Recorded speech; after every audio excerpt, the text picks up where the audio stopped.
Hi. So in this video I will be talking about some of the important qualities of meditation which we need to keep in mind during the time that we do the walking or the sitting meditation. So it's not enough for us to say that we're doing the walking, we're doing the sitting on a regular basis and expect that we should all receive the same benefits from the practice no matter what's going on in our minds or how we're carrying out the practice. Our practice has to have certain important qualities to it in order for us to consider that our practice is a success, in order for us to really get something out of it. The first important quality of meditation practice is that we have to make the acknowledgement in the present moment. Our mind should always be in the here and now. We cannot let our minds fall into the past or go ahead into the future. We shouldn't think about how many more minutes are left in the practice or how many minutes we've practiced or so on. Our mind should always be in the present moment. We should also be continuously in the present moment. So not only practicing this moment or this moment, but that we are practicing continuously from one moment to the next. At the moment when we finish the walking meditation, we should try to continue our awareness and our acknowledgement of the present moment into the sitting meditation.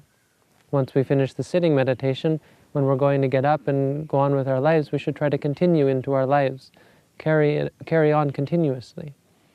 During the time that we're doing the walking meditation, the same, we should try to keep our minds in the present moment through the whole of the practice.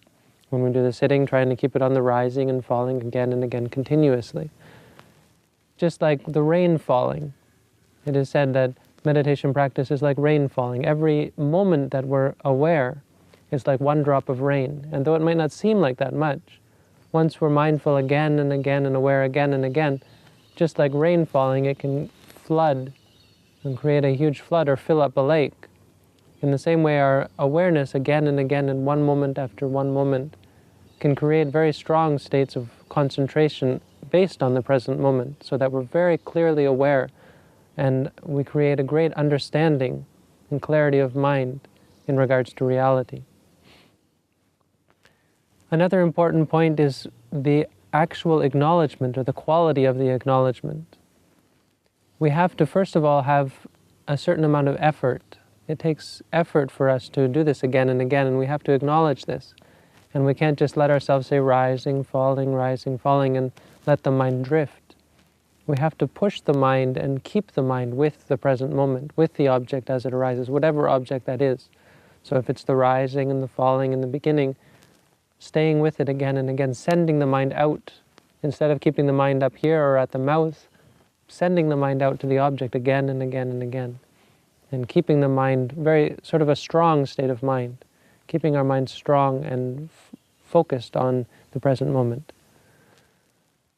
Once we do this, then we'll begin to become aware of the object. And this is another important thing, that we're actually aware of the object as it is occurring, so that we're not just saying rising, falling, but once we push our minds to the object, that we actually know from the beginning to the end of the motion. If it's pain, that we actually are aware of the pain. If it's thoughts, that we're actually aware of the thought.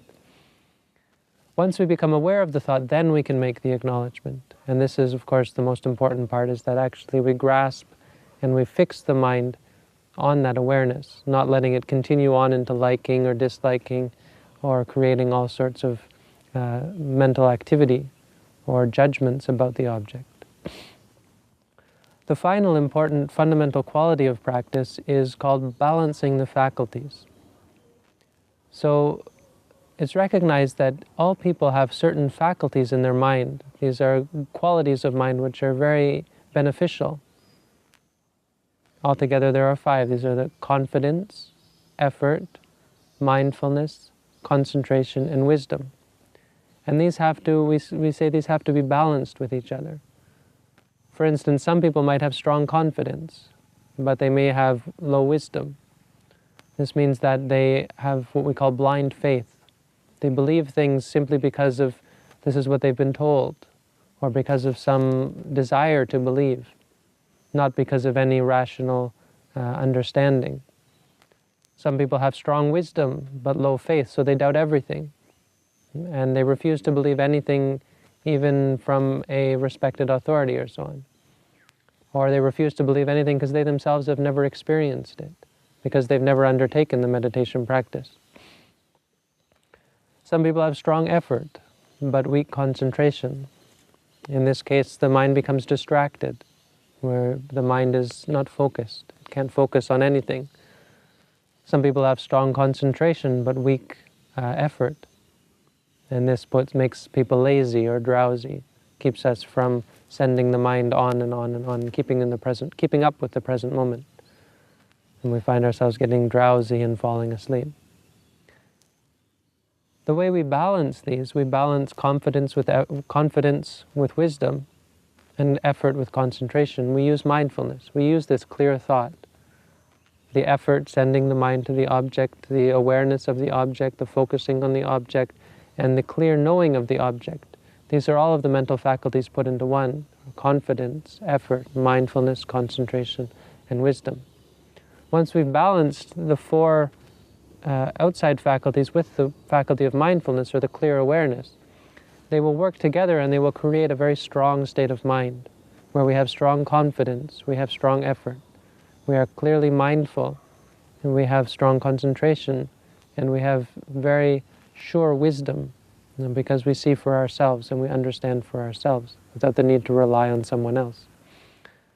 At that time, this is when the mind is able to overcome states of suffering, overcome states of depression. It's able to, like a strong man is able to bend an iron bar.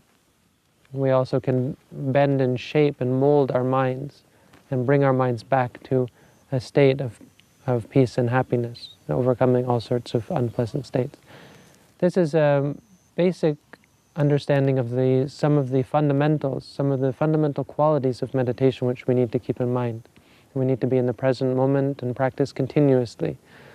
We need to make the clear thought, and we can't just say to ourselves, rising, falling. We have to actually know what's going on in the present moment. And we have to balance the faculties. So this is another in the series on how to meditate, and this is sort of a addition to the actual technique of meditation, which is meant to give a better, stronger quality and a greater benefit to the meditation practice. So I hope that through this you are able to find peace and happiness and freedom from suffering. Thank you again for tuning in, and all the best.